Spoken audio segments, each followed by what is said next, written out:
under President Biden. Unemployment fell to 3.7% and has been under 4% for 22 months in a row, the longest stretch in 54 years.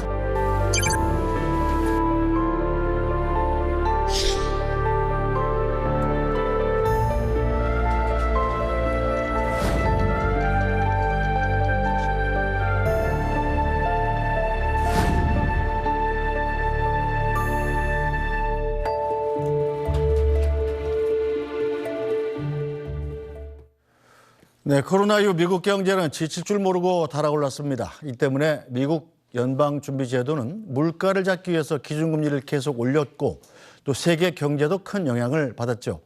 자, 그런데 끝없이 오르기만 했던 미국 물가가 최근에 조금씩 식기 시작했습니다. 이 변화는 뭘 의미하는 걸까요? SBS 이현식 D콘텐츠 제작위원과 함께 자세히 짚어보겠습니다. 의원님 어서 오세요. 네, 안녕하십니까? 네, 미국 경제 코로나 이후에 사실상 홀로 잘 나갔는데 네. 자, 최근에 미국 물가가 조금씩 잡히고 있는 건 맞죠? 예, 그렇습니다. 미국 물가 상승률이요. 지난해 여름에 9.1%까지 올라갔었습니다. 네. 그게 이제 그 오름폭이 점점 줄어들고 있거든요. 그동안에 그렇게 많이 올랐던 물가를 잡기 위해서 미국이 금리를 왕창 올리고 네. 그 여파로 우리나라도 상당히 어려움이 따랐는데 이제 그 추세가 상당히 완화되고 있다. 이제 이런 지표들이 나오고 있습니다. 네, 뭐 여러 가지 지표를 기준으로 판단을 하는 걸 텐데 네. 지표 이름이 좀 복잡해서 네. 좀 자세히 좀 설명을 좀 해주십시오. 네. 어떤 건 어떤 특징이 있는 건지. 네, 대표적으로 따지는 지표가 소비자 물가 지수 CPI라는 게 있습니다. 네. 아까 9%까지 올라갔었다는 게 이제 그 숫자인데요. 지금 그래프가 나오고 있습니다만 최근에는 3.2% 정도까지 내려왔습니다. 저건 이제 민간인들이 상품과 서비스에 직접 지출한 돈들을 총 합계를 내서 그걸 가지고 상승률을 구한 거고요. 우리나라 물가 상승률이랑 비슷하다고 보면 일반적으로 되겠죠? 예, 물가 상승률 하면은 저 CPI를 따지는데 저거 말고 이제 또 PCE라고 예. 개인 소비 지출이라는 조금 다른 그 이름의 그 지수가 있습니다. 조금 어렵습니다, 이거. 저거는 예. 조금 더 범위가 넓고요. 품목 조정을 좀 더 자주 합니다. 그래서 PCE라는 지표는 연준에서 파월 의장이 좀 더 눈여겨보는 지표인데 네. 그중에서도 근원 소비 지출이라고 하면 식료품과 에너지는 그 가격 변동이 크지 않습니까? 네. 계절적인 요인이나 수급 요인에 따라서 출렁거림이 있기 때문에 그걸 빼고 보는 겁니다. 그렇게 하면 한 3.5% 정도의 물가 상승률이 나오고 있다. 이런 얘기를 합니다. 자, 그런데 네. 미국 시민들 보면 혼자서 전 세계에서 돈을 가장 잘 쓰고 있지 않습니까? 네. 그 돈이 다 어디서 나야 쓸 텐데 네. 그 돈이 어디서 나는 겁니까 대체? 사실 미국 경제를 올 초부터 전망을 하기를 저렇게 고금리를 세게 가져가면 네. 경기가 침체될 우려가 높다는 얘기를 많이 했습니다. 경기 침체를 리세션이라고 하니까 첫 알파벳 R을 따서 R의 공포다 이제 이런 얘기들을 네. 하고 그랬거든요. 그런데 미국 소비자들이 미국 경제에서 이제 민간 소비가 차지하는 비중을 한 3분의 2 정도로 보는데 네. 소비자들이 워낙 돈을 잘 쓰니까 경제가 침체가 되지를 않고 상당히 과열된 상태로 계속 왔던 것이 네. 이제 올해 현상입니다. 그래서 일부 이제 그 미국 그 매체들을 보면 미국 소비자들은 슈퍼히어로 같다. 어디서 저렇게 힘이 나느냐 이런 얘기를 많이 했어요.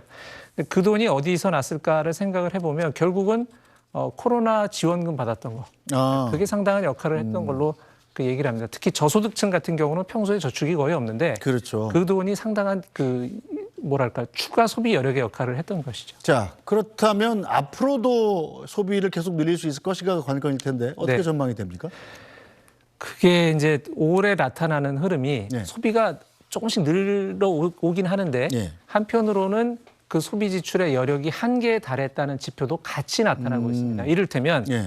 그 미국의 개인들의 신용카드 연체율이 예. 저렇게 조금씩 오르고 있습니다. 저게 지금 2.8에서 올해 초에 2.8에서부터 2.98%까지 현재 올라왔는데 예. 2.98이면 코로나 이전보다 조금 더 높은 숫자예요. 예. 그리고 저 추이를 보면 앞으로도 아마 조금 더 올라가지 않을까 이제 그런 예상을 해볼 수가 있겠죠. 자, 신용카드를 일단 썼는데 못 갚는 비율이 저만큼 올라간다는 건 네. 앞으로 돈 못 쓰게 될 가능성이 높다 이런 뜻 아니겠습니까? 그러니까 지금보다는 돈을 덜 쓰지 않을까 이런 예상을 해볼 수가 있는데요. 결국은 미국 소비자들이 앞으로도 돈을 계속 쓰고 그래서 경기가 과열이 될 것이냐 아니면 경기가 좀 식을 것이냐는 그 고용 시장의 흐름하고 상당히 연관이 있다고 네. 봐야 되겠습니다. 미국은 우리보다 이른바 고용의 유연성이 굉장히 높죠. 예. 그러니까 하던 직장을 그만두거나 해고당하고 또 새 직장으로 옮겨가고 이 금방 현상이 찾고, 훨씬 예. 많기 때문에 고용 시장이 활황이 되어 있으면 임금도 금방금방 오르고 소비도 또 금방금방 하는데 네. 고용 지표가 어떻게 나타나느냐에 그 미국 소비자들의 구매력, 얼마나 소비하나 이런 게 달려 있다고 보겠습니다. 미국 경제를 대표하는 것 중에 하나가 바로 고용시장이었는데 그동안 고용시장도 사실상 과열 양상을 보이지 않았었습니까? 그렇습니다. 실업률이 굉장히 낮았는데 네. 미국에서는 앞으로도 고용시장이 괜찮을 걸로 예상이 됩니까? 어떻게 되나요? 그 작년에서 올해 초까지 어떤 얘기가 있었냐면 미국의 고용 시장에서 구직자 한 명이 있으면 네. 일자리가 두 개가 있다는 얘기가 있었습니다. 그러니까 그 사람을 구해서 써야 되는 고용주 입장에서 한정된 인력을 놓고 쟁탈전을 벌이는 상황. 그러면 임금을 더 줘야 되는 거죠. 많이 줘야죠. 그러니까 예. 임금 상승률이 많이 올랐었거든요. 그 추이가 지금은 꺾이고 있다는 얘기가 나옵니다. 미국의 채용 공고 건수를 그 미국 정부가 매달 집계를 하거든요. 보면 1,200만까지 올라갔다가 예. 뭐 들쭉날쭉하지만 쭉 내려오는 추세에서 한 9월에는 873만 정도까지 그 채용 공고 건수, 비어 있는 일자리의 수가 저렇게 점차 줄고 있습니다. 점차 줄어든다. 네. 그리고 자, 실업률을 그렇다면, 또 예. 한번 볼 필요가 있는데요. 미국의 실업률도 보면 아직 3%대에서 움직이고 있기는 하지만 점차 들쭉날쭉하지만 지금 오르는 예. 추세를 보이고 있거든요. 네. 저게 이제 10월에 3.9였고 며칠 전에 나온 그 11월 지표는 다시 3.7로 실업률이 살짝 내려오긴 했지만 네. 아무튼 실업률도 작년이나 올 초보다는 조금씩 오르는 추세로 가고 있다. 이렇게 보시면 되겠습니다. 자, 그럼 실업률 그리고 고용률과 임금이 또 밀접하게 비례를 하지 않습니까? 네. 임금은 어떻게 될까요? 임금은 아직은 상승률이 높은 편입니다. 그러나 그 상승률의 폭이 줄고 있기 때문에 네. 그 점차 과열의 양상은 좀 거치지 않겠느냐 이런 예측들을 하고요. 그렇다고 해서 일자리가 줄어들거나 아직 그렇게까지 가는 건 아니라는 식의 관측이 미국에서는 많이 나오고 있습니다. 그 미국에서 이제 물가의 상승률과 임금 상승률의 차이를 한번 볼 필요가 있거든요. 네. 예, 지금 준비된 그래프를 보시면 파란색 선이 물가 상승률이고 그 빨간 선이 임금의 상승률입니다. 근데 한참 인플레이션이 많이 문제가 될 때는 물가 상승률이 훨씬 높이 올라갔다가 지금은 임금의 상승률이 더 높죠. 네. 예, 그 파월 연준 의장이 저런 상황에 대해서 이런 얘기를 했습니다. 실업률이 여전히 상당히 낮은 수준으로 유지가 되고 있고 임금의 상승률이 물가보다 높으면 네. 지금 저 발언 내용이 나오죠.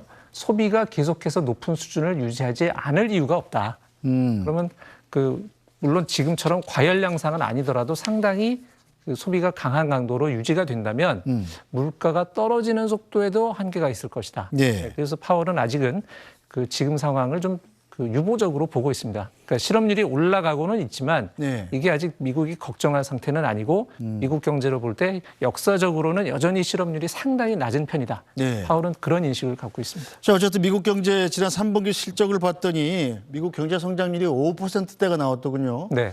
중국보다 높았습니다. 중국이 4.9인가 그랬어요. 예, 중국은 개도국이고 네. 미국은 최고의 선진국인데 네. 어떻게 개도국보다 성장률이 더 높을 수가 있는 거예요? 이제 올해 1, 2분기는 2%대였다가 갑자기 3분기에 좀 많이 나온 네. 측면이 있거든요. 그게 이제 정부의 그 재정 집행이 좀 집중적으로 된 측면이 있다는 것 같고 네. 또 여름 휴가 시즌에 사람들이 여행 가서 돈을 많이 쓰고 그다음에 아마도 기업들이 그 연말 대목에 대비해서 공장을 좀 많이 돌려놓고 미리 재고를 쌓아놓지 않았겠습니까?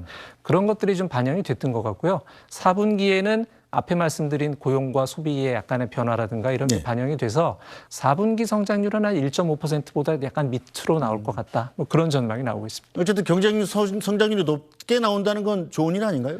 그 자체로는 뭐 좋은 일이죠. 그런데 이제 그 경제가 평소에 몇 퍼센트 성장하는 경제냐 이게 중요하지 않겠습니까? 사람도 그 체질과 또 연령에 따라서 그 1년 동안에 그 몸무게가 늘고 키가 크는 정도가 있잖아요. 예. 근데 그거보다 예를 들어 뭐 약을 많이 먹었다든가 또는 무슨 병이 있다든가 해서 갑자기 웃자라게 되면 거기 또 이제 부작용이나 후과가 따라오지 않습니까? 예. 경제도 비슷합니다. 그래서 평소에 2% 정도 성장하는 게 정상인 경제가 5% 가는 것도 문제가 있는 거고 중국처럼 원래는 5%, 7% 해야 되는 경제가 5%가 도무지 안 나오는 거. 그런 것도 이제 좀 문제가 있다 이렇게 볼 수가 있죠. 자, 그렇다면 이 미국 경제 연착륙이 목표일 텐데 이게 네. 가능할 걸로 예상되십니까? 지금은 연착륙을 하고 있다는 평가가 나오고 있습니다. 현재까지는 소프트 랜딩을 구현하고 있고 내년에도 이 흐름이 계속될 것 같다라는 얘기들을 많이 하고요. 폴 크루그먼이라고 이제 노벨 경제학상 수상했고 뉴욕타임즈에 칼럼 쓰시는 경제학자가 최근에 이런 말을 했습니다. 지금까지는 무결점의 디스인플레이션이다. 원래는 연준이 그 높은 물가 상승을 잡을 때는 금리를 급격하게 올려서 사실은 경제에 충격을 좀 주거든요. 네. 침체에 좀 빠지고 실업이 늘면서 물가가 가라앉으면 다시 이제 돈줄을 원상 회복을 해주는데 이번에는 그런 충격이 없이도 인플레이션이 잡히고 있다는 겁니다. 아까 디스인플레이션이라는 단어가 나왔잖아요. 그거는 인플레이션, 물가가 상승은 하는데 상승하는 폭이 줄어든다는 얘기입니다. 그럼 굉장히 좋은 신호 아닙니까? 예. 이제 이거랑 디플레이션은 다릅니다. 지금 미국 경제에 관한 기사들 중에 일부는 뭐 디플레이션 우려 이런 표현을 쓰고 있는데 그건 좀 과장됐다고 보고요. 디플레이션은 물가가 지속적으로 떨어지고 사람들이 돈을 안 쓰고 기업들이 움츠러드는 상황이거든요. 굉장히 안 좋은 거죠. 안 좋은 겁니다. 그건 안 좋은 거고 일자리도 오히려 줄어들게 되는데 미국은 그 상태는 아니고 과열이 됐던 것이 내려오고 있는 거다. 사람으로 치면 정상 체온이 있는데 거기서 뭐 예를 들어 체온이 30도, 올라갔다가. 40도가 되면 얼음물에 담궈서라도 체온을 낮춰야 되잖아요. 일단 미국은 지금 체온을 낮추고 있는데 성공하고 있는 단계고 정상 체온보다 그렇다고 낮으면 저체온증인데요. 그건 심각한 거죠. 예, 그건 이제 중국은 약간 지금 저체온증 기미가 보이고 있기 때문에 또 중국 경제에 대한 우려가 많이 나오고 있는 겁니다.